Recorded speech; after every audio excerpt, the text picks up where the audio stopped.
tempo gebe nan sarano nyano kunga ke karai yo alengi ko ta ke oga wakati ke berali anga na ko ni sarano kada ngane nanti oga ne yogunu nyana ona korosin den da bari ya lemmonga sarano ni kanne to kaina silenkire me sere anta katada ngani de ayi kendre na fotin talemmon kaide fotin na minna fotin na marande no kunye ko yanga da ko diga min dunga nanti anga tu sere su gadi ka gumenya ni anga ka gume su gadi kan no gondi an tigiranga ni kebe anna ken dabari atu intenani lembe ngana woro ti dina no gondi aga woro dambe nyari kebe gelli abu cinne alla gallen ko ya ifaren kallen ko ya yado allan kannen koro ada kenya ngari imadi habara mara waga na yagare utukumbere su akoro tindenya na kenya ire mogosi kembere ngai haba gadi gorondi cille kebe kamba kenya gane alla digan kanne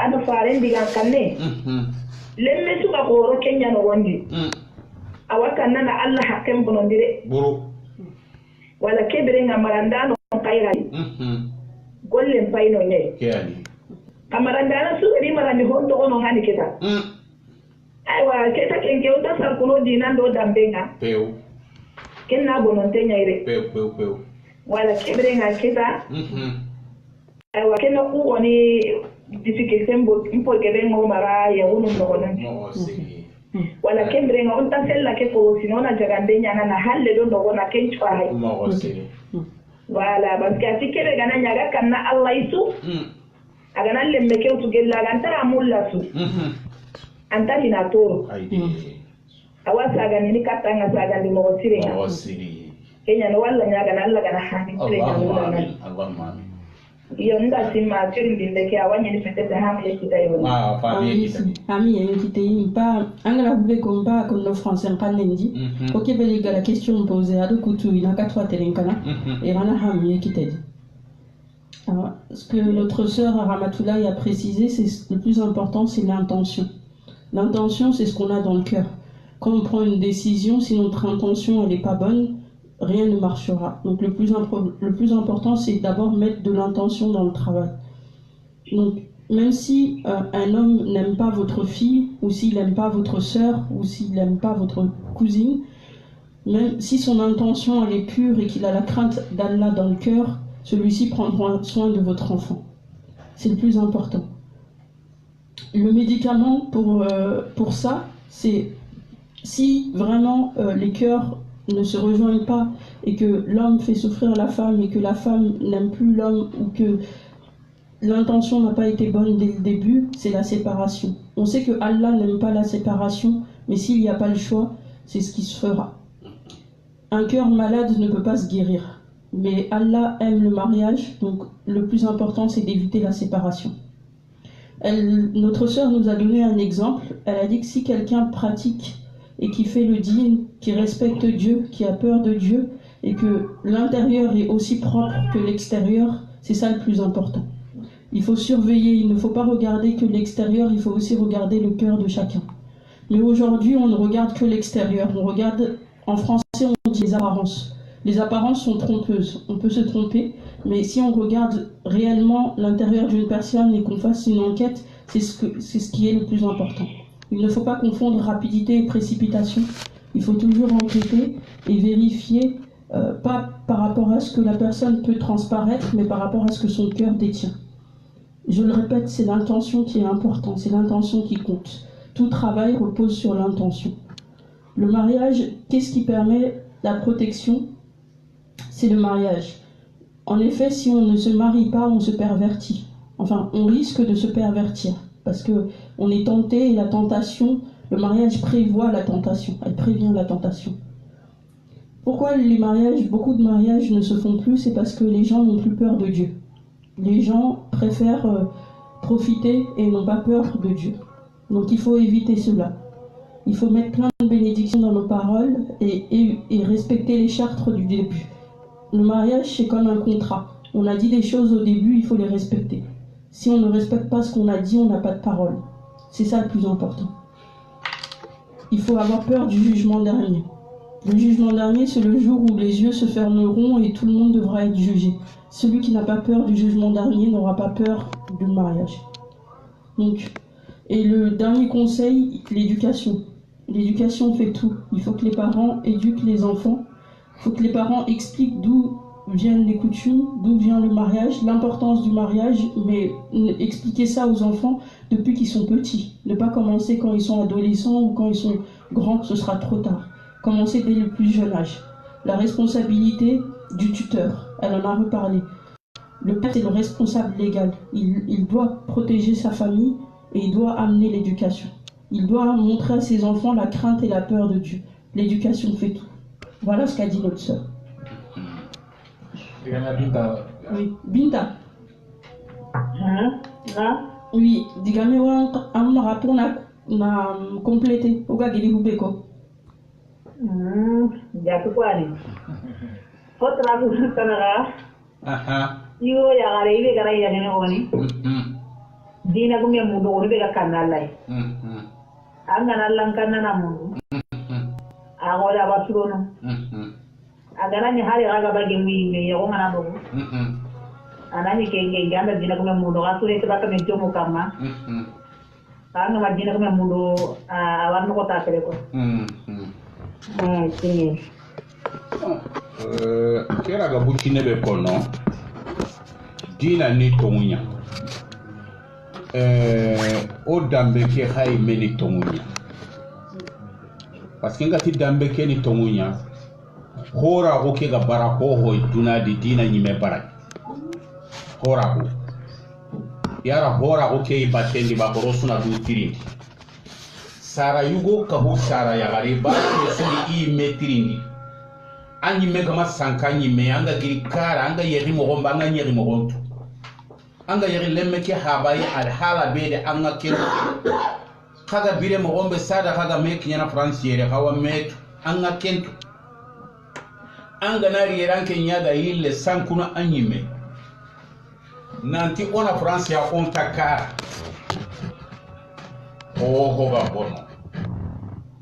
bono ona lemono pede no kuga na bono ti lemono nga tirsula wasirondi kando kuga na bono ti tirsunga anta wasirono il est temps maintenant que on to mon komeda hada maga sanki me ko on ta wasirono ba o yantini ore mu ku torondi on takara franchi mo gonya ke franchi mo gonya har ko mo wa mu ku sarano yoy alla nyagani gore maya ama ya gida sere mar ka tingal ba on ta warni kan anyira ha bay kundu aba anke nyira ha bay kundu aba an loru keni mo gonyati an dina keni mo gonyati an dambe keni mo gonyati an bire mo go kena I mo gonyati an ke dalle mon chara anda kumbo wandu wa ko anyogo e anti kuni sere taranwa ko te suga na wari ken no go ken shababu ni ko ken ko te sababu ni koi ke sare do ke habia bawo ya maleme laki iyo ko am porenya aka siro anyanda siro da Allah nangar jagana lemme nga anyana siro ndini lemme nga ko anga yitten tugu nelloli allengele ngente anga na waraga jime mo gomba go rokundunya kanga na yitte loli en tant que premier responsable habin tege jikundo sa rente jiku anga na soli telemon ten shota karaga nada city a telemono habin ni titer nyayo hoyo gwani ya hari ni mimi me marantene na yugo gore nyai elle mun kawara marantene na yugo gore nyai bile kebe ke tan kenga ni kebe anya kenga ni kebe anga talle men pati kenga le nyagari ngumu katerinke le yugo mu katerinke baw le mu nyano suma ho gadi khallen shara mo gomba nga twanga da gorondi mo gomba nga tu anyi mega ni kebe anga twanga da ma yeri mo gomba nga ile ta gorna ton ko mera ho ga bono sara no nyanda bono le mon pe parce que intak iga kebe tu ina kiatu konta le mon ngai France le mon moi je peux dire que vraiment ils ont rien ho hontia ils sont responsables de rien ho hontia ya haba no amanya ima no amanya gorna ton ko mera ile ta na ton ko mera nke ha ko no kunu mama di jarana ko ibe su trongen kanenga ho ho intu gelo ga makiye nga ho tu gelo ga makiye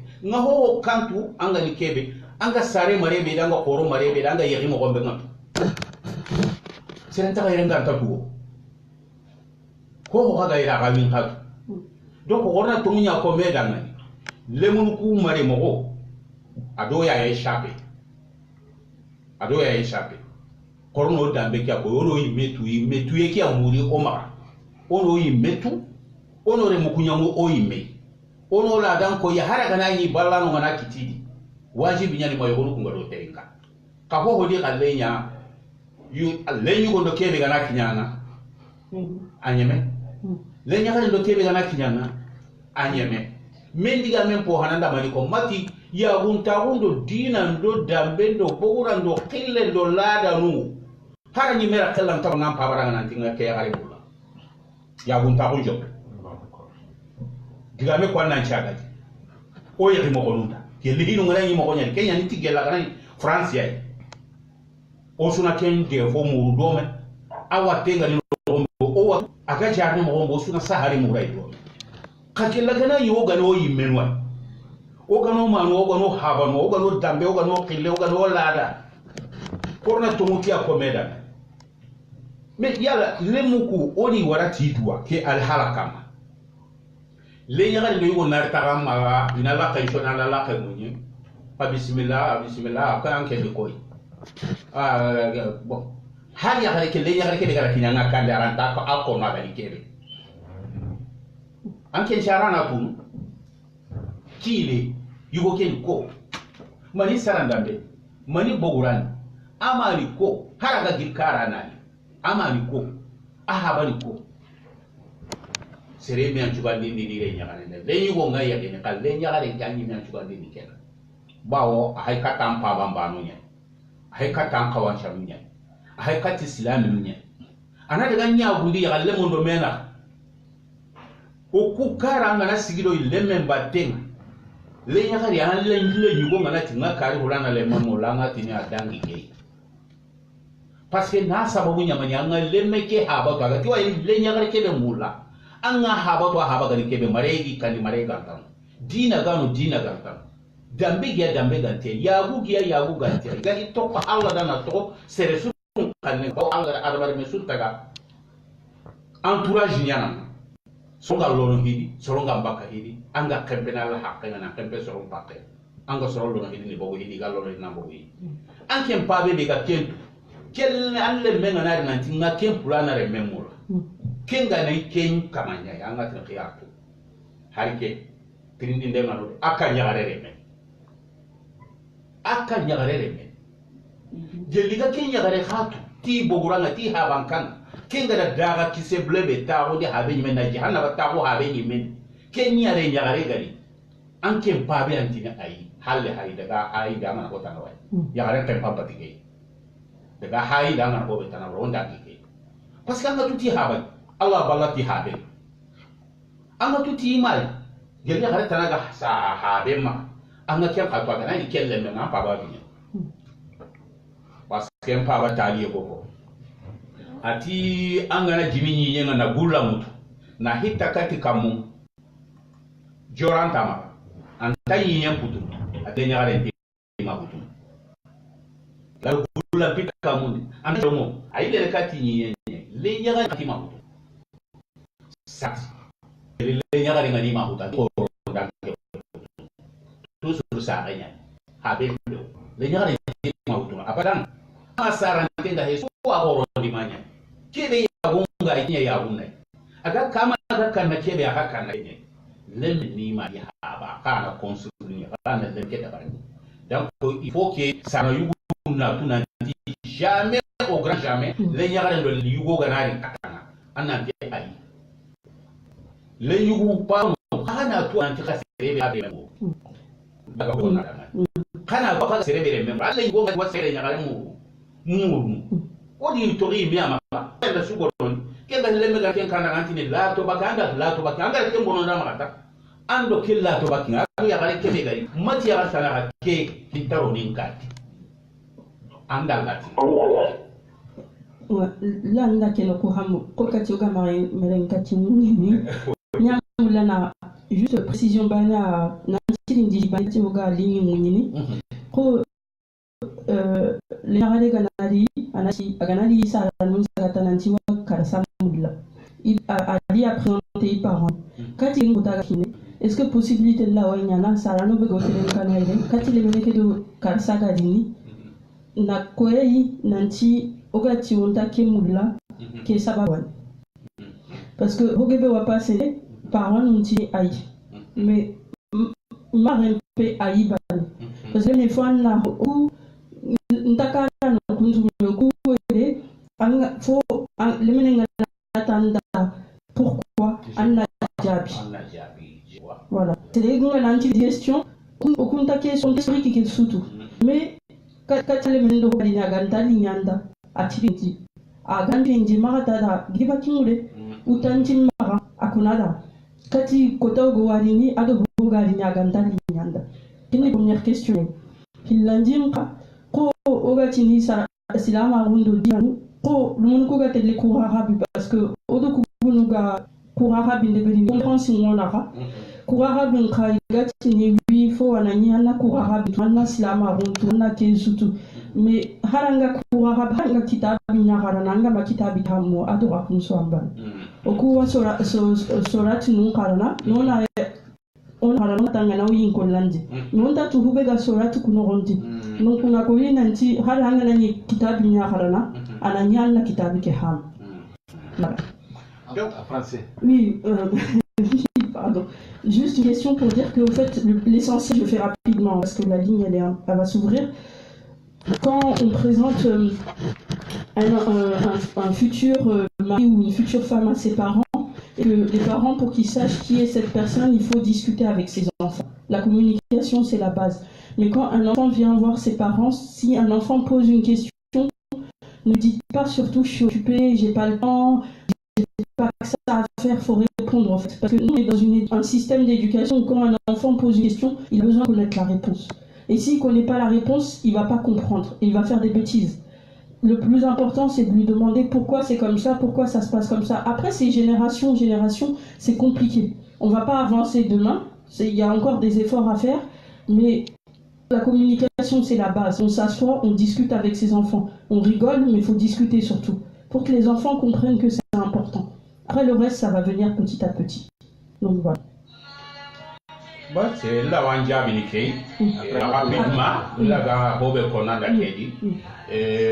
Gani, Okutulanga di Kébé, Afrique, Dunatanali, Europe, Dunatanali, Gani Oku Haba Muganatanga Nania, Hohowara,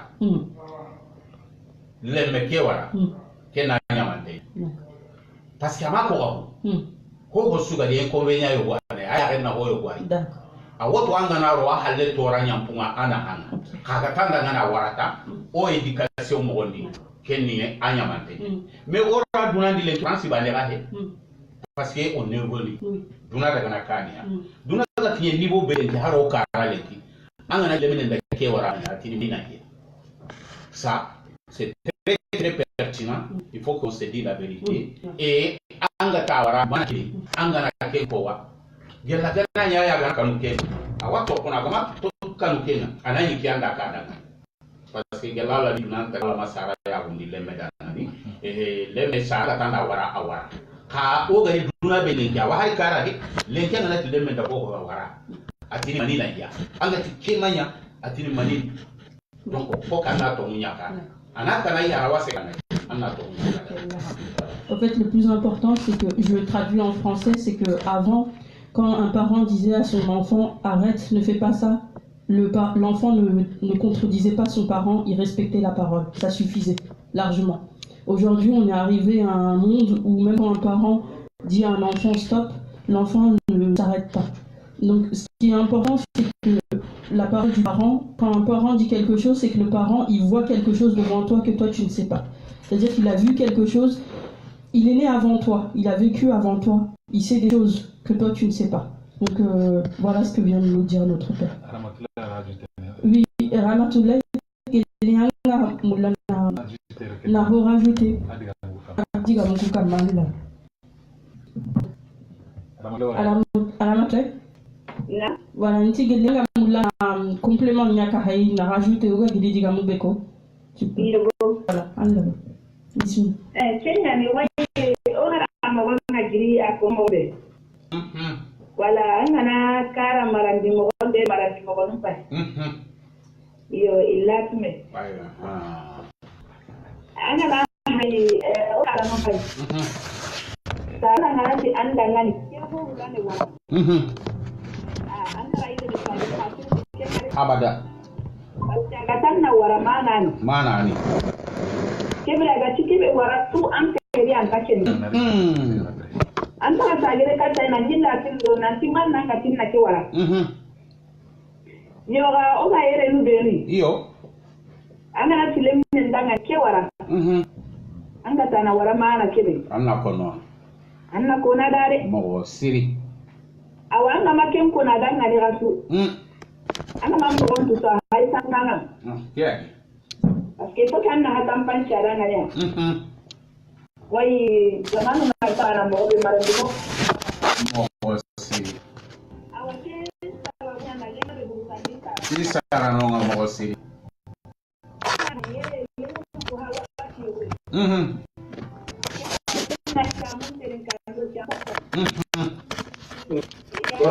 Koro du ina.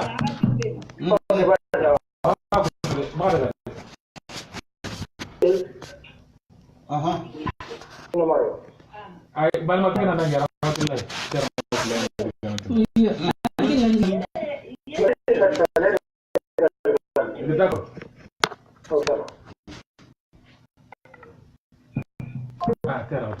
Amatula? Allah va continuer. Iya. Sino nyeri me. Kendo tin dinde ko awari ka tanga. Yo. Anke me ko ore ka amba kle ke kama. Aje. Ata na ni ma ko hulani o le pa ke hulani.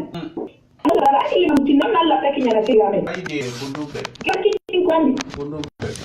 Ke ti le mne digame. Jina tu awal. Aha. Tanga da emne sunara ti dinde gabengan. An gaba keleme aga na horo na su awanya na hituwana na Guru. ti halem da be perdi na sababu nya sara no pilia Mo siri. paske aro kirin dinne ni ogon warni katti sara no na Ira ka kenjari. ira ganta jani Kemanya. inda kidina mundo na ja bado kinaire Aide. aga na kirin dikyo anda tatu anna ta da yon terin tangari nan jab Kira. elan ken chare gan tatu Allah wa ha bagati ni Mo siri. kembere na habe kaga na aga jaba ana le mine keri ana timma to ora ube mba ba to ora yele anga ke tirin de be ko ni ken kota yompa amulan nan jabi kenne Kiani. kembere nganda na tawo Kira wahabi. anna explique aga ngani kundu gelile ne mbucine do ya kay nyanda gene de Buru. gella mbucina anga da ro kedde mun di masalalle mawu anga ba kelle ne gana irono hisudi Yo. awala ranana Buru. parce que anga da woro ndi mo gobe anga da nyammo gobe no ko yayi aga na woro ku ta sanku na yo habati ani lemme pa junte ga tarano pillide Yo. koy wakati go gara kinyene tarano pilla ha junte ngole Buru. yo asaro pilo ko barai ha junte kinyene lemme ngata paratia kembre ngalo na buru ko renga tageri Yo. ke tamma to rampa ba to ranga mani mulla kembaratia ke tanna cinto ndika tidi kenda ni wakati ndambiri Allele. wakati kebere to rampa ya ide wakati kebere munya ure kem paratia Mo siri. annan chabara ure kem paratia Mo siri. aku nonda na hansu kito wakati pai geli kem paratia Buru. aga da khairu su kita umbere ana mtaka jumbo ni kati no kusi Ai atalwanya. ada urunu kama habari Mo siri. yo kem paratina sarendo haben gadi hallen ko ya alehi sagai wakati kebere ilman ke ki pasi onon da bo sarendo haben bara Eta inventa ripumba ga zanke kirmite be jadu. Aye. E angana rikati habe na gana tin baba gana tin mine jama tikrini konnan da ta henna gaban tampi. Ai inventa ka sara no haba no magalenki po ta ke ga ta ro lemme me masala ne. Kundo he. Ai wa kana jatera gande na hai. Kono ndem po ga. Sababu ngini sara no nyani be. Sara de mon pe. Ko angara ko mo be. Yake dunatu. Tu le nya. Aiwa kita ke oi mero dale hara no be no be tu ake be. Ke tawa ki tene kan chare bagaga tini anta oi na lemme su kari na tirin jagara ibe nya le ga geli to ba. Aide. Awa da ga no de. Aide. Nanti le na kile ko ninga. Hibe ga pa ta do ga mo no naga. Alli ta ga na ban ta gandanda. Lagi ko ko tu tanta ni para. Ai. Ewa ke brega ke sale mun kaga du toy. Awa ni mali ta ga ni ki ten ya ran ka. Ya monta ka makale man du ta monta maka. Bona ka makale. Monta ka maka. Ke on ya ga ti mada bare men ke dura ke no won. Lemme nanda ne ma ko re ngai. No si. Ada kuma ho gabe. Ne ko. Agara kinan be gai.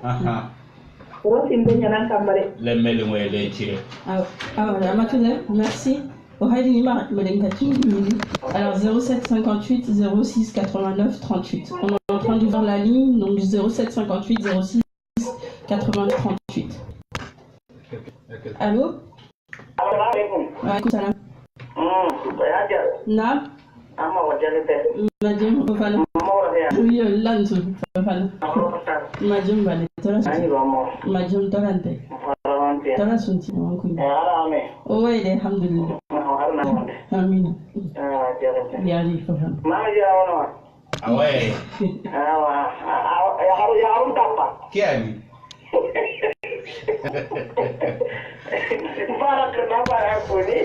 Aywa tabarakallah. Yauri. Iwan kunyini. Kiani. Mkena yauru nyaliyo. Por kanga okina ruwari.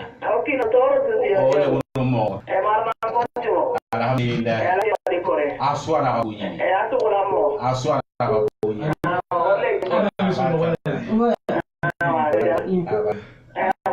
Alhamdulillah manciri. Allahumma amin amin. Awa amin. Ampa lenyu kukume nyara lenya bare kukume nyara nga ada mani famu digamu. Masyaallah wa toli. Toko teringkene mangari famu yekita. Iya wala insyaallah. Masyaallah. Allah taala. Allahumma amin. Amin.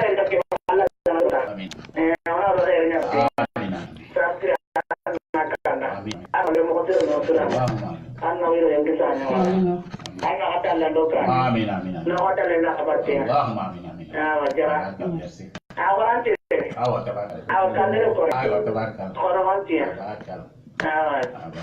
Allô? Waalaikum salam.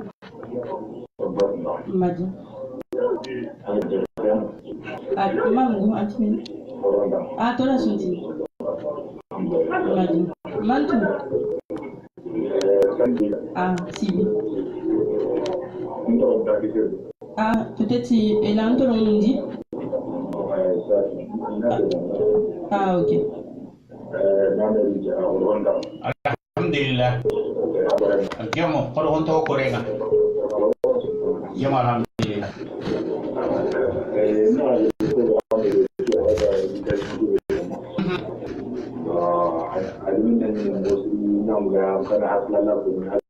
Masya Allah.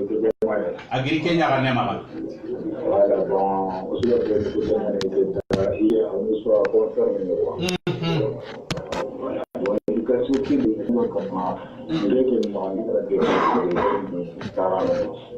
Lencarano.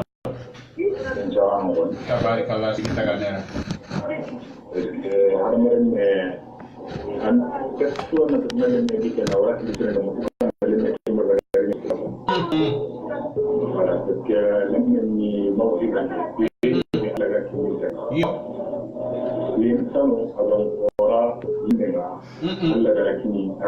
hada mare menga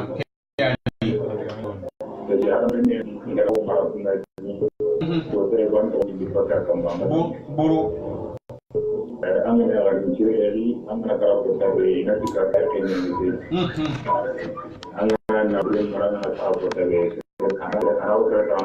no siri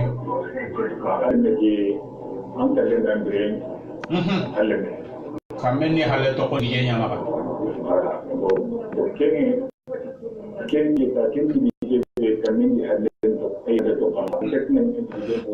anya ho siri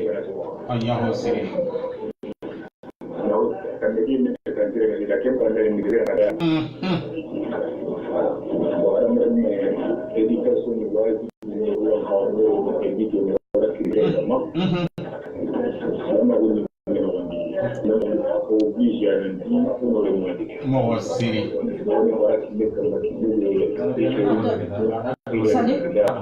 Saleh, attends 2 secondes. Saleh, ton a une minute. Comment la pour la ligne, la ligne, on n'a pas sur ton a une ligne.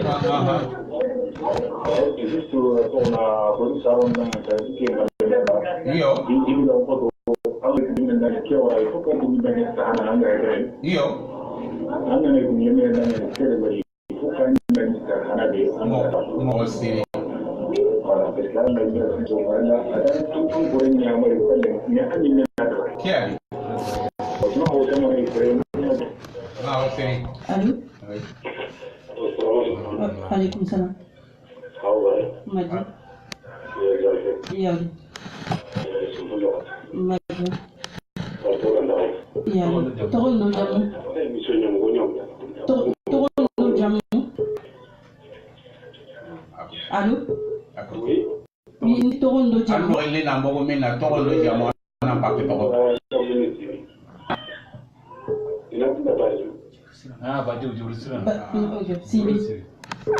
Sibi tora banyak. Bismillah. Continue. Continue otro ngana. Iya bo. Iya bo. Allô? Allô? Allô, oui. Otro ngana. Mogo siri.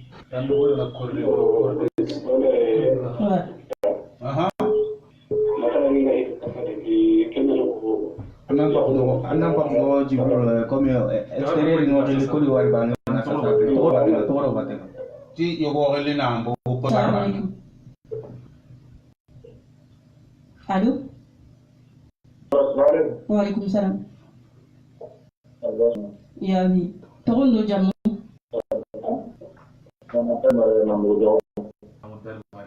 Ya. Malik. Madji. Awa bismillah.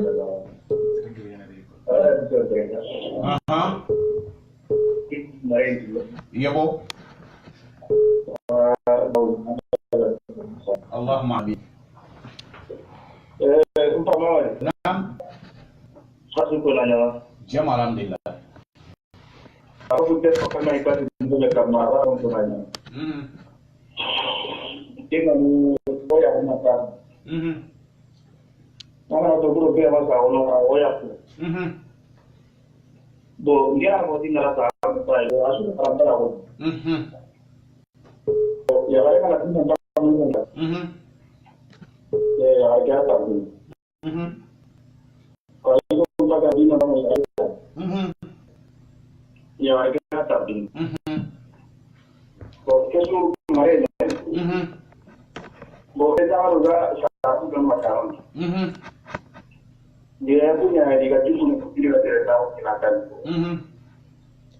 Boleh mana mana apa yang mau.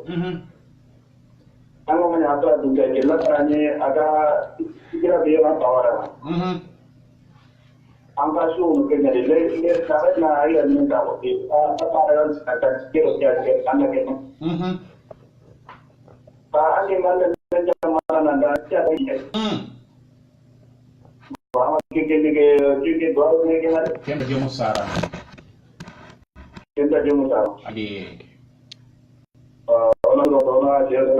Mashallah.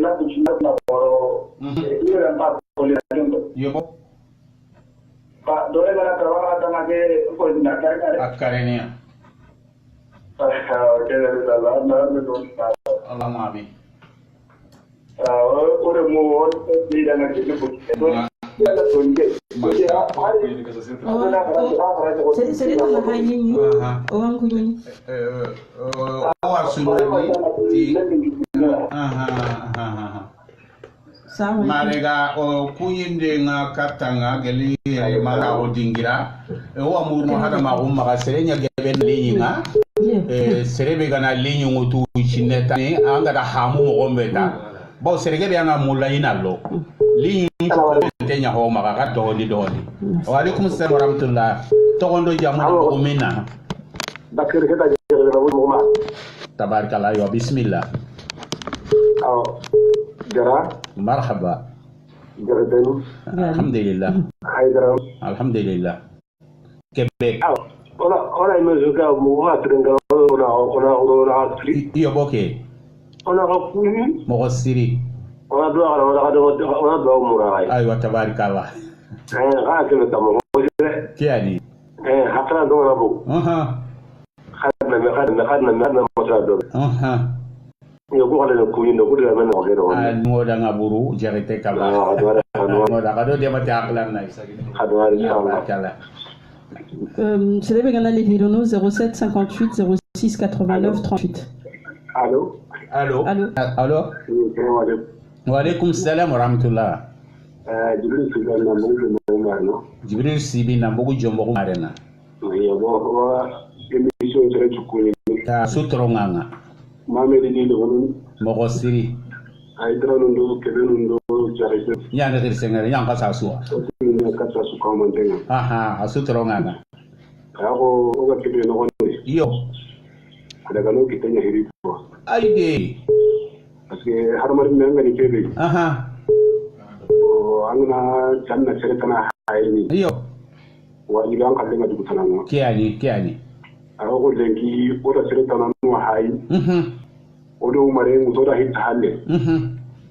Bo lemu na tiwa saranu nyara mogobe. Ganinga lemera be siki sara kani tanga jabi. Aide. Alengi ko take central. Legunu ni ki saru ni mo legunu ni mo ko saru nda saru na siki ni trinka. Saru ngana tiwa diga mo legunu ni hade na daga. Ana bu kema mare talambuno. Bono. Ibe tiwi ire men marna. Nadi an kare na koto. Kiani. Ande mun ngari trankina bo ga anda na watani. Kiani marenga bono. Kiani. Ko ti ya ko hade kurwa de fo ngata runga. Ade fo ngode buni meno hayde. Amma gana tanda kiya gare ganninga seren charanya ni gare mu ga ngi da nyaaru. Kale ki ko ta ko ina da gangere na kyawari na kyawu. Iyo. Ngi da nyaare gana ti a kiya gare hulana wa kin ka hulana ni. Ke mura ke na ga yi sha ni da. Wa gandinga da ke be ka kin ka tanke ta kanki. Ya garin duru kuma me. Ya garin kiran lemme. Ani be garin kirare ne mu na. La hagu. Ya garin be gi kina ka tawbe ya garin be ga ciki kina kan. Nan ko lulaga. Ya garin kiran ta ke ko ni ile men. Aide.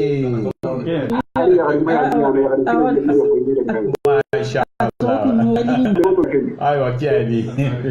Sibi. Nori am pakla sirenga noai. Allô? Kamandala. Oui, numéro 07 58 06 89 38. Je répète 07 58 06 89 38.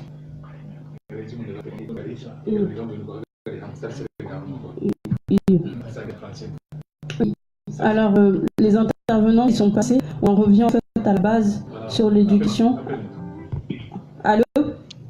Salam alaikum. Wa alaikum salam. Wal bas maya. Madjumban. alhamdulillah jerde yari togondo jamu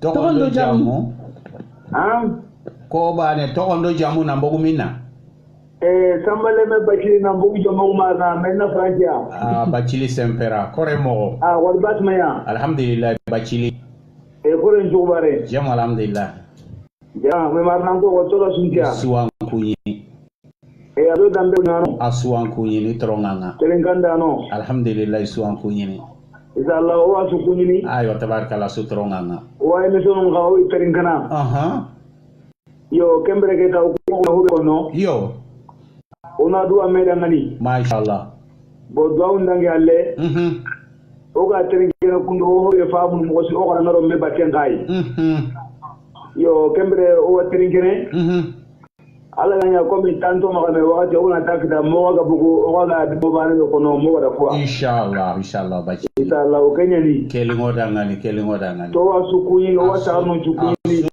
sutronga o wanyi kunyi ni mo siri lina ga siru yelle no kunne ma wakata o diranga mashallah bachi ona do ameda na khara khairi Allah ga nanyo no ko ma jenda amin bare mo ko si Allah ga nanyo no ko ma jenda amin Allah tunga o ma jara amin bachi merci alors onwari Alors, le numéro, je répète, pour entrer, c'est 07 58 06 89 38. Donc, je vais faire un résumé des interventions qui ont lieu en langue française. Donc, ce qui revient, c'est l'éducation, en fait. Ça reste la base pour qu'un mariage soit réussi. Qu'il y ait des différences... Ah, attendez, il y a quelqu'un en ligne. Salam alaikum.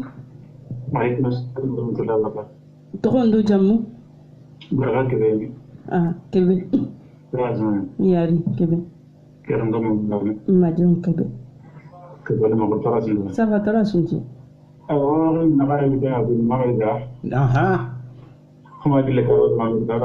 iyo boke Kébé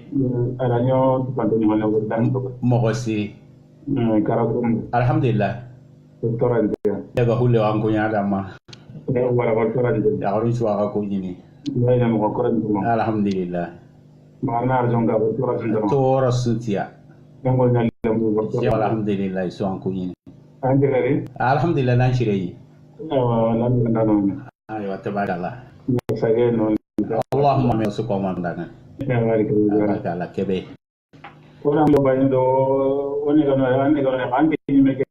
iyo bo mogosi arindala ndike chere ga hawodi o suranta sirono anke arna kadala ndi siro yedi ayo ngenta mulana jiro ayo Kébé merci mashallah Kébé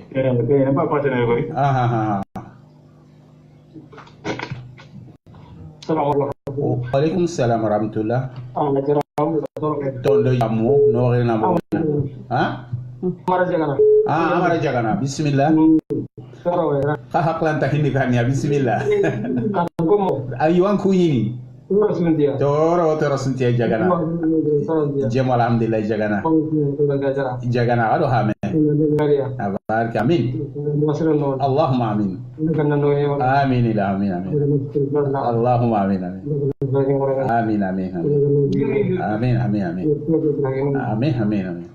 Allah jalak. Ayo mashallah una dore to kamaka. Kanuari dore. Mashallah sutro ayo jagana merci. Allahumma amin. Allahumma amin. Amin ila amin. Allahumma amin. Kalau koron shigo sigirana ko wara do ko Alors, je répète, numéro 07 58 06 89 38. 07 58 06 89 38. Salam alaikum. Wa alaikum salam wa rahmatullah. Toron Djamou. Mahamadou Silla Bagore. Aha. Bismillah. Silla. Kapale monjumo. Okina no kubare. Tor sunte so. Barakallah. Lenkonya halin no ton. Kiani. O dua ngaruh ada non bedanya yang kota Allahumma amin amin amin. Karena yang pemahaman dan sebagainya. Dan nyaga Allah Subhanahu wa taala. Nah salah satu dalam temuan Allahumma amin amin amin hanega he. Oh, vraiment kayak binyan, vraiment aku nyakal itu nyakal. Tapi kayak ono ini kan banyak. Iyo bo. Ada mana dalam tiwana itu mandia. Dia kok kena ngomong jadi punya aku sih nonyo kok. Mo siri. Na kula ta kona aja dan di jalan lengke ukuran sih ada kobre punya aku kundangan. Aide. Me so sugari asu nya su Mo siri. O dua ngadanan yo kan mo siri. Allahumma amin oda ka su komant. Andu na pada kella wan talenya na. Wa hanega he hanega. Me na dalo kino na dalo do kan. Oda nyaga Allah. Persen na Ya sutronga.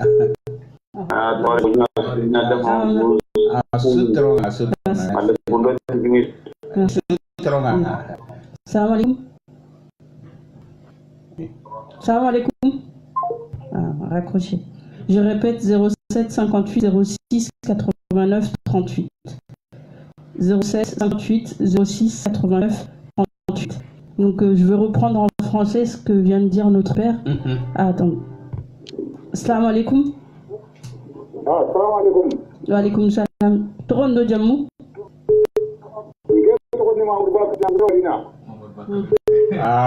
Kanute orho to korenga. Oga kujini sedang magabo. Kanute. Mare no punya hiloi marandenya hiloi mare la takanya ini. Aide. Ganni mare di kara Francin ko ngamarandini nire mumara kara ko ngai ipore marna. Ganni mare nire ba ni ai. Kiani? Ya ko ngadi kanne ngadi. Kiani? Antawano. Kiani? Francin ko nemu. Ina ko to kanna ente ya. Kiani? Ora kanu kenyai. Yo. Iwa kanna bari ya bu adano. Aide. Yere kallu. Iwa ya gundo kannentu. Fofo funti saka. Daga nan da kan da funti dikan palle mare di karabani ay karare. Kiani? Ngam kunyi ngam da nyanga tu kunyi. Mashallah. Asutronga malu bakanu ti asutronga. Nadi fa ga dikato. Oda nyaga Allah Subhanahu wa taala ga siru nyini. Je répète le numéro 07 58 06 89 38. 07 58 06 89 38. Ah ouais, ce que notre père vient de dire, je le reprends, c'est l'éducation. On revient toujours à l'éducation. La honte, de nos jours, il n'y a plus de honte et la peur. Les gens n'ont plus honte, les gens n'ont plus peur. On n'a pas honte, on est capable de tout. Voilà ce que vient de dire notre père. Donc voilà. Salam alaikum. Wa alaikum salam Allah. Torondo jam.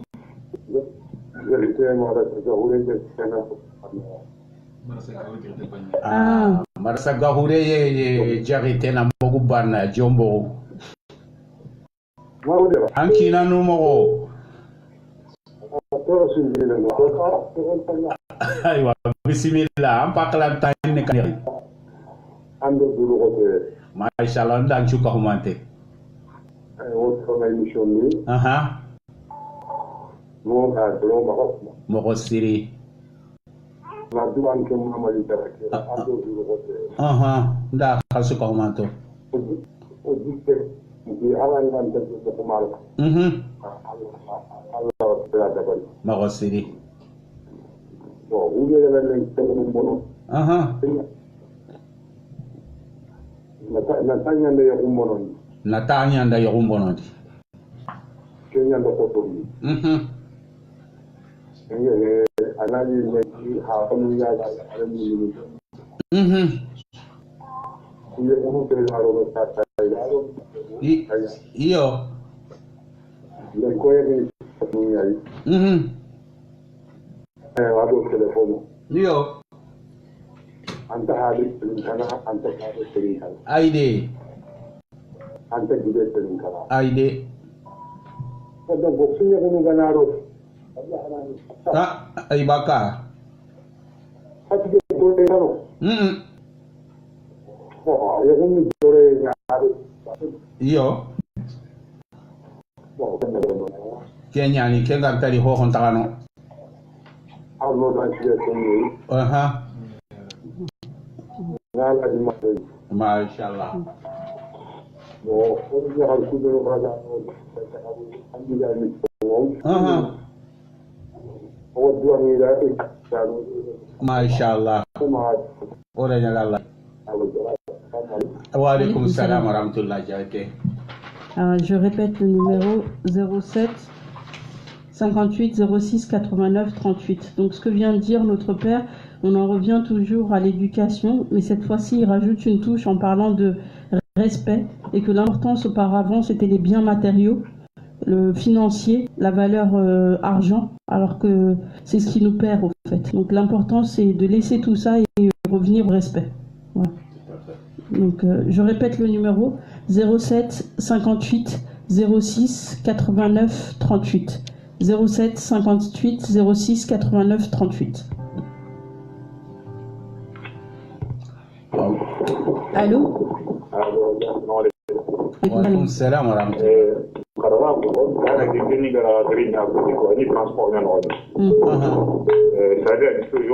Quoi? Quoi, Bane?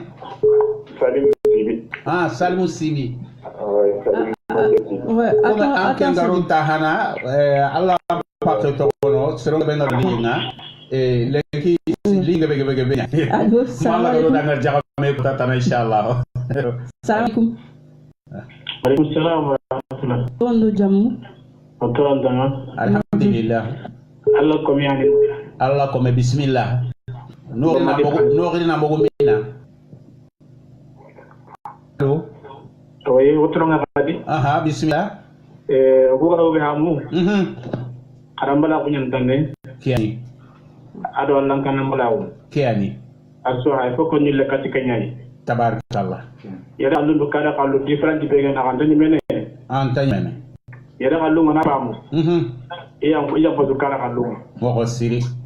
Gal 99 fo gero yara kallu do yi mande ya ko nanu soto. Donc iya bodu kada kallu. Ba xaranya kengi kumara. Salam alaikum. Wa alaikum salam. Je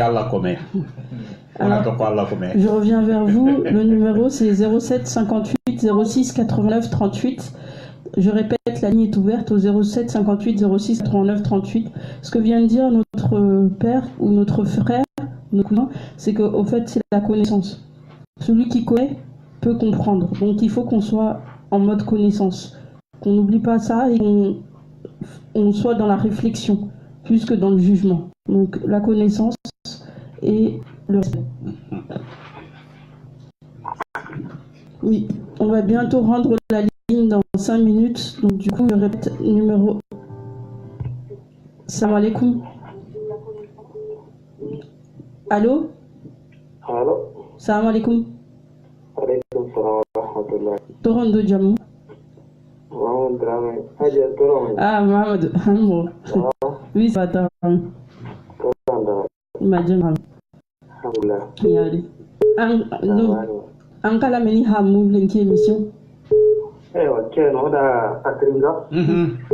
No ko ngere ngano amuna kilinga na jamgo sikinga nyana kamo. Iyo.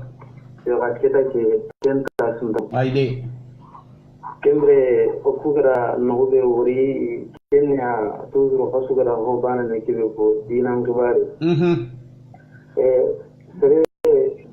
Sere nya hondan betana anga nagani. Nagan ho ngara kilenga nagana nagan ke dananya nagan dan di anya di nagan ho ngara wandi ten. Mo seri. Kembre anga suru nagan ni suru kali hangan di nagan ni. Jika kilenga ma asimana jadi iya manteringka poka anna tunanda anya wajin nanya kamu nana tamu tukrama mogosi nandaga tikani ina antana osiki nasi towe ngawa ilengire munta sereteringa ngawa kundukun ade kenchu ahako ina hasana ndange mbamula na osiki bategere oli d'accord haraganya giye ko masalan nanu ani yayi daga wandi ten ni gana nani me namma sigi sere daga sigi ken na gana ke sa sa ure ani nan dai nan tamu karama nan daga sigi na gana hono ko kan mosi kele sarno nan ko ini tanya utu wajibi ni kama ini tamu ini tamu tin daga sigi le mun gane ini tamu tena tuwa abdina mosi kendre ni na nyine kati dina ni nanti dina mbana muslime ngumanga bon Allah na ronga marandenga yebo Allah ga rasul marandenga aya na marandio kenkina mosi marandio ke sawi kendre ara saramu ni na kada kayaga ke fare kendre fare ngara maranden da bar mo gobe har bani ma kutiba ka su sahante ngaira su mo ngaire mo siri kendre ogana kuncho onde sikandari ogana tona tiba kunu yesera iyo wajibi nyani orona sa ko niya dumarankate ni ona kiani lemme na sigi sarman ana sarman kambion go sarman na lemme kambion go pourta gananyo na farin kilen do ga toni farin dum ko gubeni iyo nammo tuna namma karaw tuna kara ken na hasundi ogati on muslimu ne tono dulsuaro muslima wonde ona oso ninkawo mugondambu won ko awara na lo wanja na lo islama wonde ko masalan oda sohoy won mugundi sarana ganati kebe lemenda kebe anta aman dangin tumunya ni mi ranchi mendi futunde wa sarno maken no koy mogosi boni igani hoberno lemmu ngamay ni men gumanyar no lemmen ngamay may alla gumaruna kam me hakati wali sere angana dalla honka ma ga khingwa kama ya he gande ar volte na amurtinya donc kinyara lemmu murtindi taga sarna gumam ni sarno nganalla gumalo ni kama su inta murtini gene foki sarun na njagi kata la gumake mashallah kinyo surun kama ke inshallah ayo drama merci beaucoup Mahamadou. Assalamu alaikum salam. Alors warinkinye voilà Mahamadou appelle ni appelle ni donc agageli hube comme pas juste la traduction il y en a français on a qui l'aiment voilà. Donc notre frère Mahamadou Dramé a dit que le plus important c'était la religion. Donc et qu'on arrête de rester debout, il faut qu'on on avance avec des armes. Être armé, ça ne veut pas dire avoir une arme ou un flingue ou un couteau. Être armé avec la connaissance, avec la religion, avec Allah. Les parents devraient utiliser des armes, mais pas des armes comme le poing, ne pas frapper, mais utiliser des armes telles que la connaissance, la religion, telles que la peur, telles que le respect. Voilà. Respecter les coutumes, mais les respecter avec les bonnes armes. Voilà ce que vient de dire notre frère. Voilà. Oui, à Matoulay. Na? On libéré Nikita. Diga libéré Gamara. Yebo. Voilà. Aiwa, keta ke diga ndagara ni Afrika. Diga mensi kone nandusha. Yo. Sahare bega itani. Kenya lancha gelo hadde. Mashallah. Ogara oso mahanu bogo. Diga yo gonon sarana dubeni. Ile fako insha kati pengi. Mashallah. Kenya ne wono buguran. Ya wono nganyanya mpo no beni. Sara no kalle gadangi nganyanya na le hara no beni. Iyo fako insha kati pengi ire. Mashallah. Iyo raketa ke ogana to na nyaka ya habe. Basi pesa to hai no tebe. Aiwa o bogu o imenu ka no No. o gari ku belu ka lende ka do ma ku ka alisita Ayi. awo ke to jongi na kanendi Kiani? on ta dori yo ke ta simmo o gari do na hanna kannandi o kama ngada kebe ko noda on da gari mtenga Mo siri. farenga da kebe ko noda o gada bati do tenga o wa kairin kitana ke nyadi Mo siri. na ado lagara barke ngaro no yogo mundi Mo siri. o onu ngana siwani dem barakin ton nakite ma insha Allah ona Allah nyaga nan daga nan mare no ndo da Allahumma amin amin amin amin kenya ni sara no nyani duroto insha Allah istronga ada mare ni na buji bogurana aide shemre ngani me ga yale da harare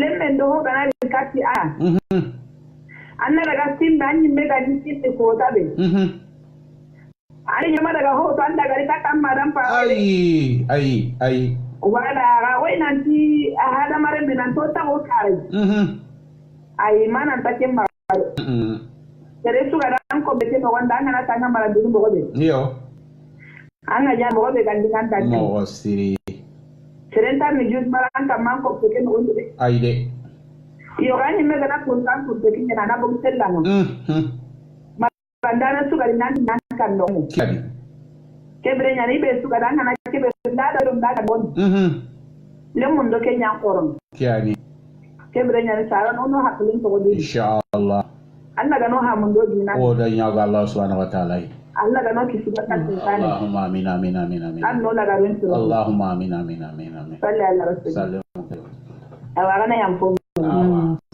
ya Allah ga na ko so ma to ma Binta na an ka diga legaru be ga ma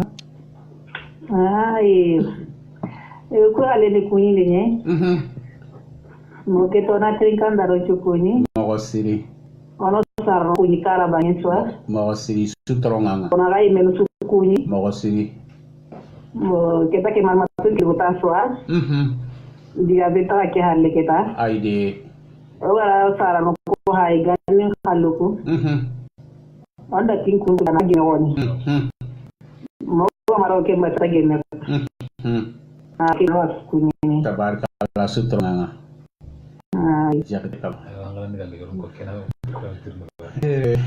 Assalamu alaikum hasa kuyinde nyane hado wantande ndo mamande asudo drogote o wa sunuarni ho ga do khiri o danga da meki to wa sunuarni o do kube no me meki ga kilen tante Allah ga modi warjagami o amurna Allah subhanahu wa ta'ala ma yala Allah ga no odi warjagana me tatana Allah ga na kileno ndini langani donc ko kenda ngi palle ga bucine be kono diga men na sarono nyama gade inti lemunu ngana bono ke sulay surondini bawo ko sunga daru tu wa daru mentu walla nkitu hari kan ta ko banetu e kembere lemunu ma honya de isareria iti kutonga sare nyinye be ana Kenya giyango isarere na yere halle kiyatu into halle to ko no hallentu o ga yere hallentu o ya no hallentu o ga yere hallentu ikembere o tu yere halle kiyanto kuna hana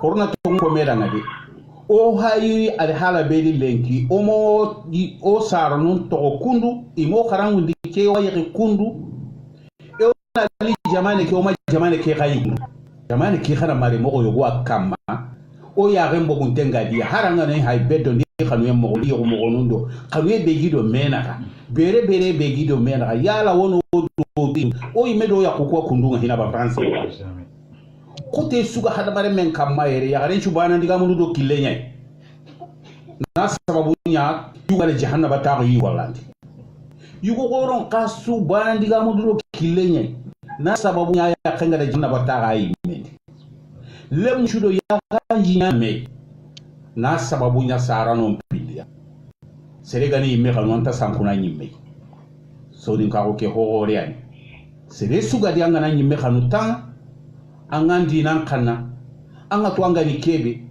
tanta tunga nga khatoro ngai sire sunte ire al hala kamma yere au karan ko ku ganta to anyi medangal anyi me al hala anya qemare mogo alla mum mare mogo sire suga ni kebe yere atu intenya ni tikaro ko gel kara oni kine nya jindo singan shuba kambe ko honta kine bedlen kamo ko tega kara korna to munya ko mera ngo honta munu isare ere aina kiatu iduna nikia kawo kuberuga girikaro gariye de dambe ngoyi kille ngoyi name ngoyi dina ngoyi lada ngoyi oya ndo kalungara o kaga do kalungara o hano gonde lemunu nyade kadi wara lemu nyade wara iti wara arona ara kenye lakena na huwana husana ana sana koy ambe gati awara ona araqini araqi kan husana kulle mu bone daga no to minna le nyugo mo daga nan to minna o mi mara wodore mun toro odi yanga kata Allah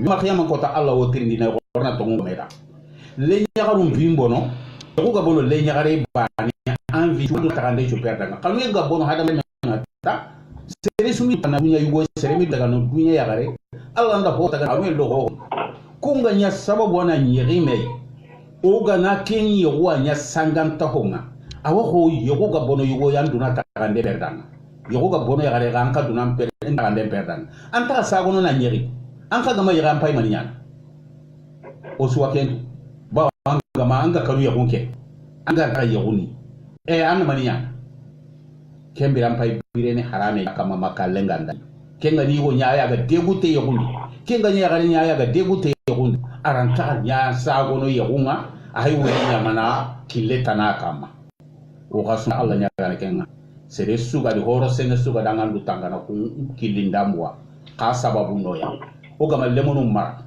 gani ti soni kelle menta kasoi lenki yanga na kason kompom pai lenki soni kale mem ga bega di Allah nda yirgan ka to ku de horo mo gonga bono ko di horo wana sara nyani horo di no daba iwo tunore munta katini o mo gore monka to o mo gore monka me ikun kallunga marene mare mo ko kibero ku ran tay ko kallum mar angana ku metron ku mudo ku teru no on pailek angana ku arele bisu no hailek angana ku beddu hailek so nin kalle mo lemu benu gamanya majoration nga kunga trenene no beddu nga wala nga tibabu lemu nga waro no geli 5 heures geli gabugo ekol nga ni dagi gemundi ma ko mbari taba o kure mo ala 5 6 7 kunyana do beddu 21 heures 22 heures kenga nyina le memma ken le mega na le gari kasonga na ko tini antanyi metrindi kelle nyagari gana legari kasonga na kotil ma gana nya hota na na kotil lemu ko no taro no ma ko ma mene no rata ton ko meda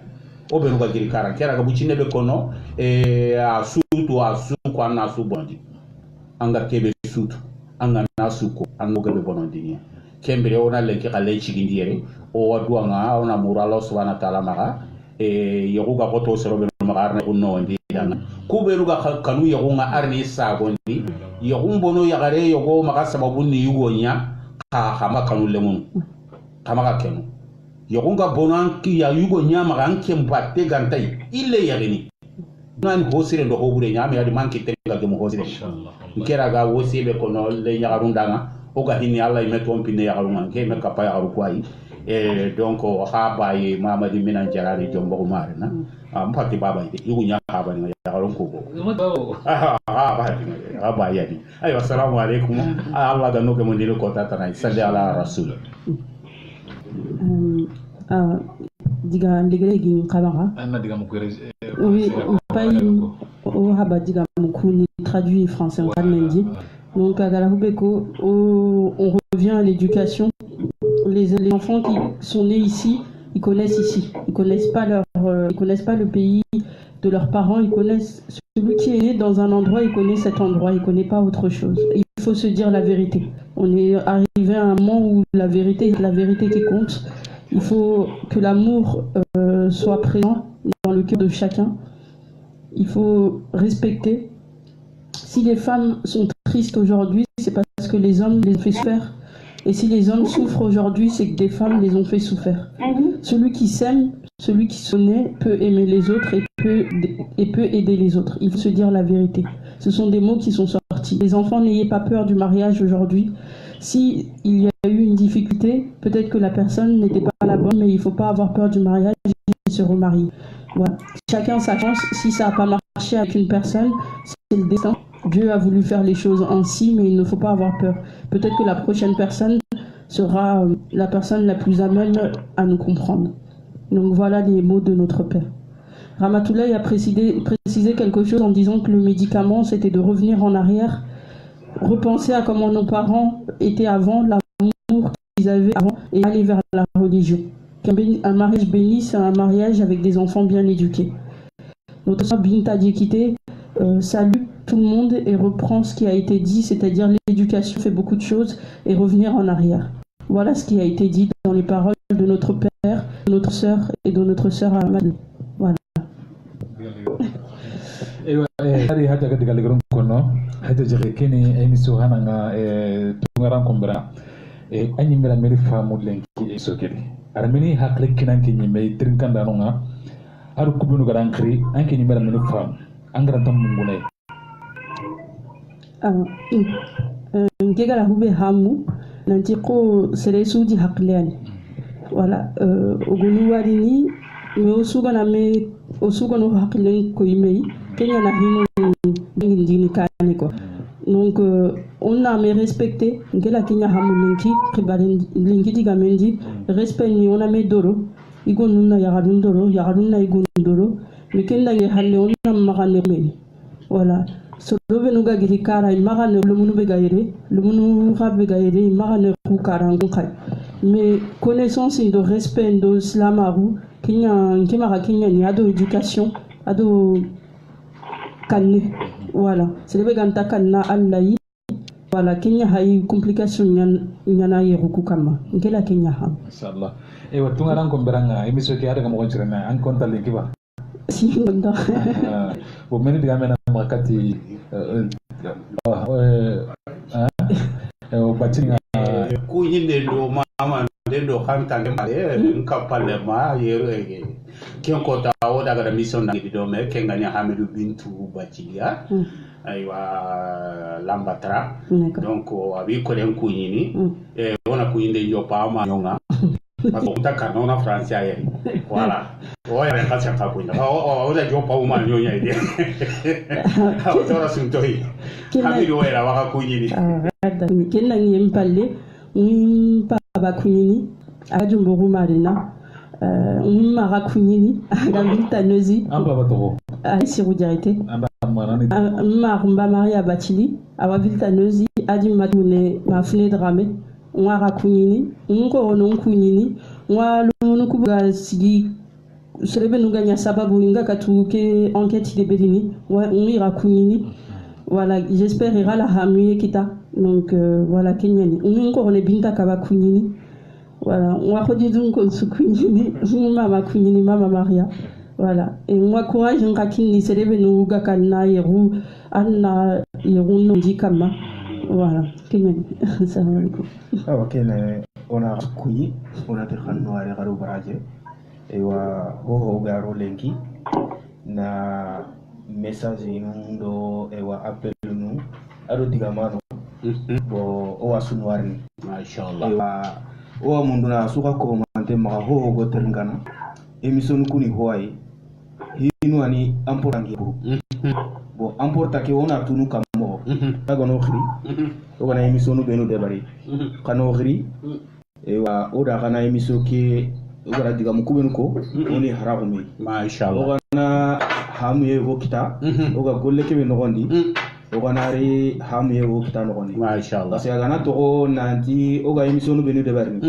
appeli ngantedi o ntatu ke be ga ga mendi katoi o ku no ga lembane ko bo me foki kano giri kaga na ga hakla lango wa seri emission na hanni kenya bo ga matin appeli kita hakla haram wa kotono o ga kama o ga ouverture na o ga ka tabe tana de verno ga tin ke emission bulana o ma yo ga na ga hakla lanuntu bo kana ka concentré onati o a ke emission bulana ke ko ta bulana ga ke emission bulana de bari o ra kide kita no gon ke kitene ga appel nu nyadi o mundu no besuma e wa emission ngat bari o wotu kana te kawa terenkene ko wala kawa terenkene me o mundu no kama ka tigal ngora ngani siri kan cheta ka kana kano gri na ka la ko e wa lenki ali ngora ngani mo siri o ga khidi o ga kita e wa agemoyi donc o wa ke encouragement yana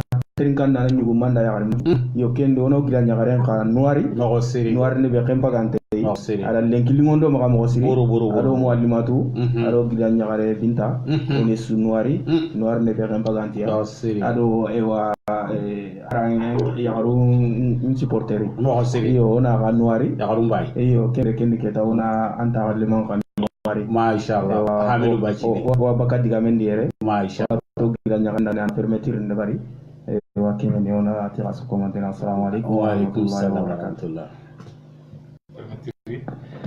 Si on fait amener Linky la radio d'Ambe de Gaïkane.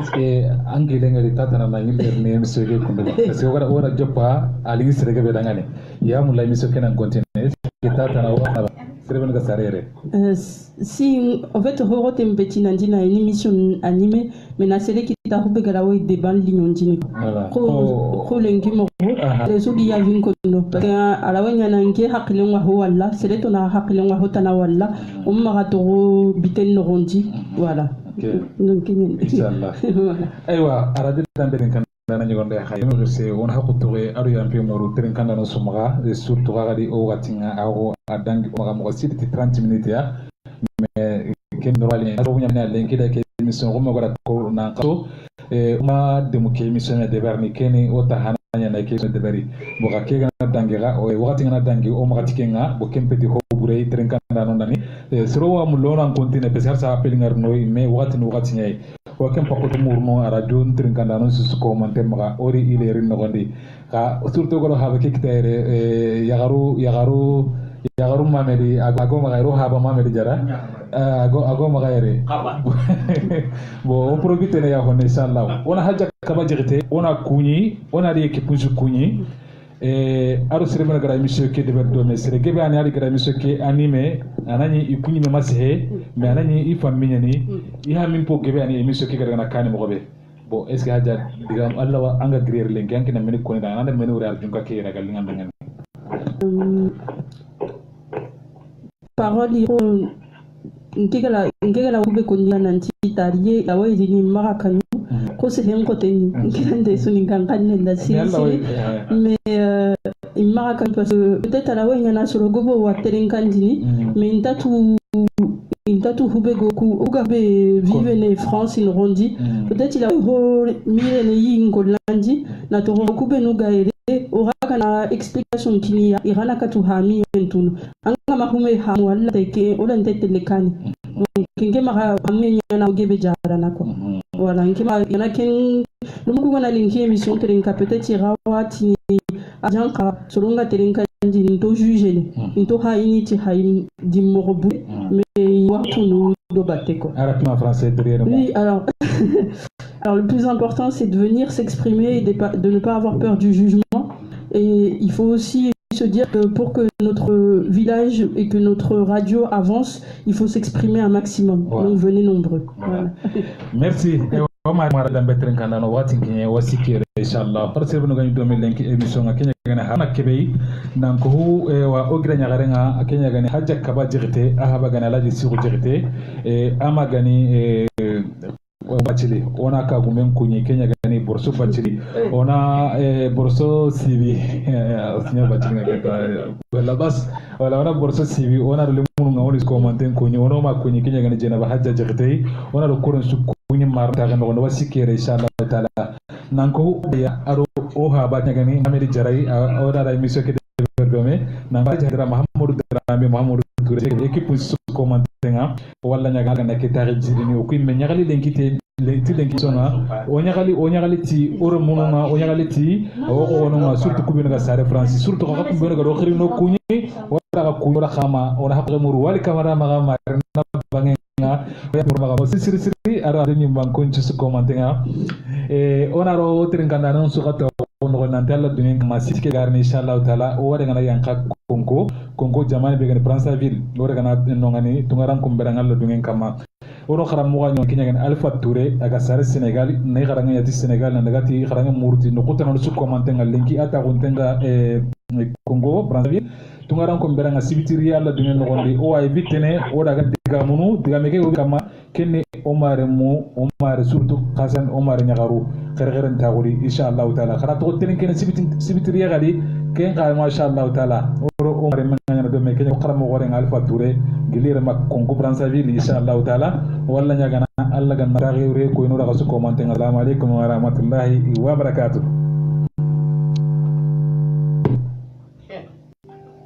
Ali ko le